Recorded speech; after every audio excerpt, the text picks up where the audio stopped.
If you're looking at this framework here, and we've taken the buy stops, we have our entry pattern here, what would you be looking for as a downside objective? Well, I'm going to teach you the liquidity matrix, okay? And sounds pretty cool, sounds neat and all that, but watch what it is. This here is your range. This is the low of the day, and this is the high of the day thus far.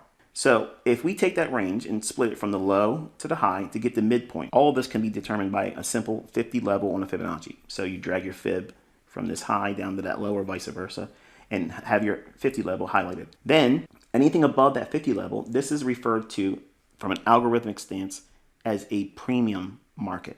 It means it's expensive. Now, markets can stay in a premium for a while and not go to a discount, which would be below the 50 point. Okay, 50%, anything down here is a discount.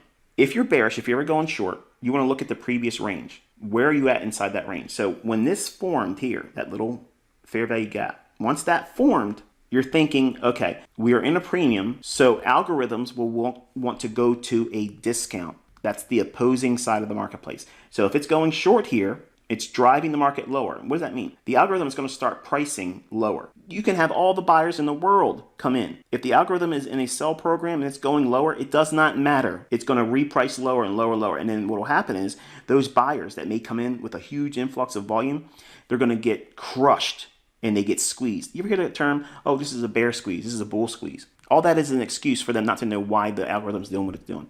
That's it. That's all it is. It's an out. Okay, I'm telling you, this is what's really going on. So the market's moving from this premium high, this specific entry point, to a level below the 50 of this range, this low and this high. I want you to think about what below this level here, the 50 level, what is resting below here? Sell stops. So now think about the idea of someone like you and I that would see this ideal entry as a short. We have to sell to get in that short. How do we get out of that short? We got to buy it back or cover it by buying. Well, we're going to find willing sellers at a low price relative to this point here. They're willing already sitting down there with their sell stops right below that low. Now, look closely. What else resides right near that low?